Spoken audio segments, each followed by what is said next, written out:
కల్వకుంట్ల కవిత గారు ఆ లేఖ తానే రాసినట్టుగా, ఆ లేఖ ఎట్లా లీక్ అయిందో తెలియదన్నట్టుగా నిన్న శంషాబాద్ ఎయిర్పోర్ట్లో మీడియాతో మాట్లాడుతున్నటువంటి సందర్భంలో చెప్పింది.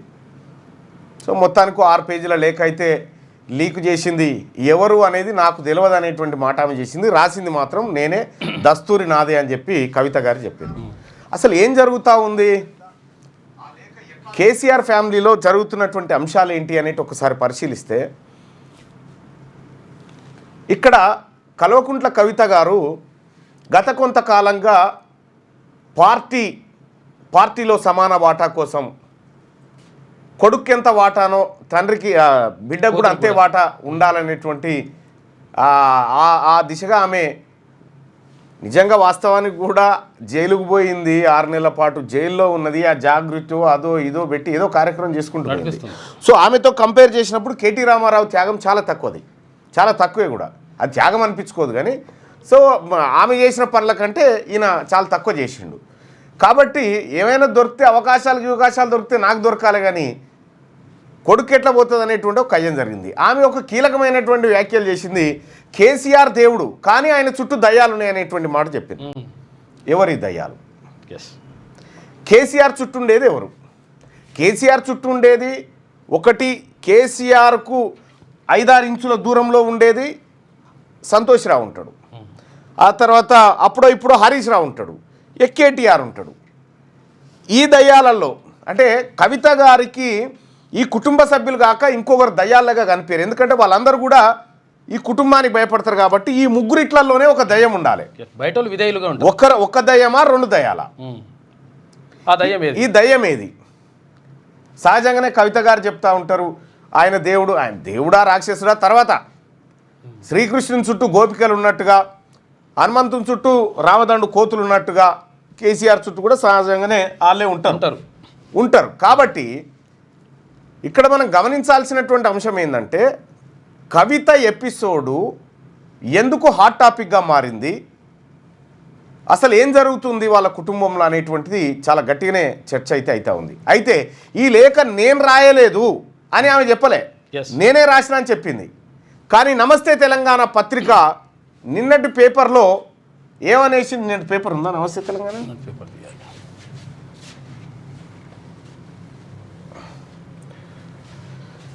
లేఖ కాంగ్రెస్ పార్టీ సృష్టించిన లేఖ అని చెప్పే ప్రయత్నం చేసింది.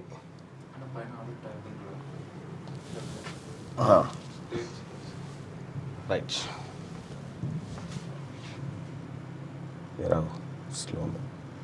అయితే ఈ లేఖ మేము రాసింది కాదు, కాంగ్రెస్ వాళ్ళు సృష్టించిందని చెప్పి నిన్న నమస్తే తెలంగాణ పత్రిక వేసింది. అంటే దీన్ని బట్టి మనకు అర్థమవుతుంది ఏంటంటే, నమస్తే తెలంగాణ పత్రిక చెప్పాలనుకుంటుంది ఒకటి, కానీ కవిత చెప్పింది ఇంకొకటి. ఇక్కడ అరే ఏంది ఇది?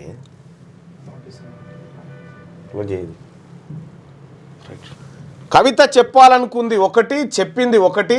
ఇక్కడ జరుగుతున్నటువంటి పరిణామాలు చూస్తే కేసీఆర్ ఇంట్లో అగ్గి రాసుకున్నట్టుగా స్పష్టంగా కనిపిస్తూ ఉంది. క్లోజ్ చేయగా లేనప్పుడు ఏం చెప్తే లేదా ఇంట్లో ఉంటుందిగా, ఉందిగా. కేసీఆర్ ఇంట్లో అగ్గి రాసుకున్న మాట మాత్రం స్పష్టంగా కనిపిస్తూ ఉంది. కవిత మీరు చూడండి, కవిత ఎమ్మెల్సీ కవిత గారు రేవంత్ రెడ్డి గారిని ఒక్క మాట ఇప్పటి వరకు అనలేదు. తను కాంగ్రెస్ పార్టీతో సఖ్యతను కోరుకుంటున్నట్టుగా కనిపిస్తూ ఉంది. కేటీ రామారావుకు కాంగ్రెస్ పార్టీ అంటే కోపం, ఆయన బీజేపీతో సఖ్యతగా ఉండే ప్రయత్నాలు చేస్తున్నట్టు కనిపిస్తూ ఉంది. సో పొత్తు లేకుండా భవిష్యత్తులో ఎన్నికలు గెలవలేమనేటువంటి సత్యం అందరికీ తెలిసినా ఎవరితోని పోవాలి, ఎట్లా పోవాలనేటువంటి విషయంలో మాత్రం ఒక గడిబిడి కనిపిస్తూ ఉంది. రెండో విషయం ఏంటంటే, అసలు కేసీఆర్ నిశ్చేష్టుడై ఉన్నాడా?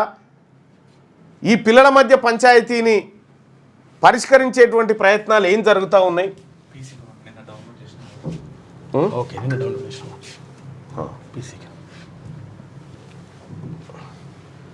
లేక మేము రాయలేదని చెప్పి వాళ్ళు చెప్తా ఉంటే ఇదేగా లేఖ రాసింది నేనే అని కవిత గారు చెప్పడం తోటే దీంట్లో మతలాబ్ను మనం గమనించవచ్చు. లేదన్నా ఆగన్నా, ఏడుందన్నా? రైట్, కవిత లేఖ పేరుతో డైవర్షన్ డ్రామా అని చెప్పి రాసిరు. ఇది 3వ పేజీలో అచ్చా ఇది ఫ్రంట్ పేజ్ ఒకటే ఉంది కదా, ఓన్లీ 1 పేజ్. రైట్. కవిత లేఖ రాసింది కాంగ్రెస్ పార్టీ వాళ్ళు అని చెప్పి నిన్న గగ్గోలు పెట్టినటువంటి నమస్తే తెలంగాణ ఇవాళ కవిత ఇచ్చినటువంటి క్లారిటీ మీద ఏం రాసుకొచ్చింది, ఏమని రాసిందా? అసలు కవిత వార్తే లేదు కదా, ఇంకో మెయిన్ పేపర్ ఎంత ట్యాబ్ బంద్ చేసినాం ఇప్పుడు, ట్యాప్ క్లోజ్ చేసి వచ్చింది చూడు, ఇదేనా? అదే ఈ పేపర్లో కూడా మహిళ ఎవరు కవితకు సంబంధించినటువంటి అంశం ఫ్రంట్ పేజీలో కనిపిస్తలేదు. థర్డ్ పేజ్ రైట్, ఇక్కడ ఉంది. కేసీఆరే మా నాయకుడు, ఆయన నాయకత్వంతోనే తెలంగాణకు మేలు, పార్టీలో ఎటువంటి గందరగోళం లేనే లేదు, ఆ లేఖ నేను రాసిందే, వ్యక్తిగత ఎజెండా లేదు, ఉన్న పరిస్థితిని చెప్పినా ఇది ఎప్పుడు జరిగేదే, లేఖ ఎలా బయటకు వచ్చిందో నాకు తెలియదు, లేఖ లీక్ అయిందని కోతికి కొబ్బరి చిప్ప దొరికినట్టు కాంగ్రెస్ బీజేపీ రాద్ధాంతం చేస్తున్నాయి, ఆ పార్టీలతో తెలంగాణ కొరిగేదేం లేదు. ఇక్కడ మరి రాక్షసులు కేసీఆర్ చుట్టూ చేరిన రాక్షసుల టాపికే లేదు. మరి ఆ రాక్షసుల టాపిక్ ఏమో మాట్లాడింది, ఆమె మాట్లాడిందేమో రాక్షసుల టాపిక్ మాట్లాడింది, దయాలు ఉన్నారు కేసీఆర్ చుట్టూ అనేటువంటి మాట ఆమె మాట్లాడింది. అసలు ఈ దయాలు ఎవరు, ఈ భూతాలు ఎవరు, ఇదేం అర్థం కానటువంటి పరిస్థితి ఉంది. జరా ఇక ఎప్పుడైనా ఇట్లా అంటే ఈ కింద దొరుకుతుంది ఇట్లా. కేసీఆర్ గారి చుట్టూ కొన్ని దయాలు ఉన్నాయి, వాళ్ళ వల్ల చాలా నష్టం జరుగుతున్నది. పార్టీలో ఉండేటటువంటి నేను కేసీఆర్ గారి కూతుర్ని, అంతరంగికంగా నేను రాసినటువంటి లేఖనే బయటికి వచ్చిందంటే మరి ఇతర సామాన్యుల సంగతి, ఇతరుల పరిస్థితి ఏంటి పార్టీలో అన్నది ఇవాళ చర్చ జరగాల్సినటువంటి అవసరం ఉన్నది. రైట్. ఇక్కడ ప్రధానంగా లేఖలో ఆమె చెప్పినటువంటి మాట ఏంటంటే బీజేపీ పైన ఇంకా కొంచెం మాట్లాడాల్సి ఉండే అని, అంటే దాన్ని బట్టి కవిత గారు బీజేపీకి అగనిస్ట్గా, అంటే తనను అరెస్ట్ చేయడము ఈ కథంతతోటి కోపం ఉండొచ్చు, కానీ కవిత గారేమో బీజేపీ పైన కోపంతో, కానీ కేటీఆర్ ఏమో కాంగ్రెస్ మీద కోపంతో ఉన్నాడు. ఈ రెండు భిన్న ధృవాలుగా కనిపిస్తూ ఉన్నాయి. సో నిజంగా ఇది కల్పిత డ్రామానా లేకపోతే నిజంగానే జరుగుతూ ఉందా? కేసీఆర్ దగ్గర ఉన్నటువంటి లేఖ, కేసీఆర్కి ఇచ్చినటువంటి లేఖ ఎట్లా కేసీఆర్ దగ్గర నుంచి లేఖ కానీ కాగితం కానీ పెన్ను కానీ గిలాస కానీ ఎవరైనా ముట్టుకోవాలంటే ఎవరు ముట్టుకోగలుగుతారు? ఒకటి సంతోష్ రావు ముట్టుకోగలుగుతాడు, ఆయన దగ్గర ఉండేటువంటి వాళ్ళు ముట్టుకోగలుగుతారు. కాబట్టి ఆ దయ్యం ఏదో మనకు అర్థమైన కాడికి, మీకు అర్థమైన కాడికి కేసీఆర్ చుట్టూ ఉన్నటువంటి ఆ దయ్యాల పేరు ఏమైనా చెప్పగలుగుతారా భాయ్ సాబ్ మీరేమన్నా?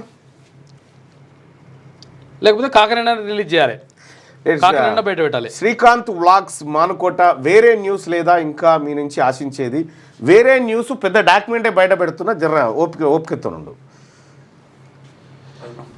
She is also one దయ్యం, one side KTR, she is also one దయ్యం, one side KTR, another side is Harish Rao.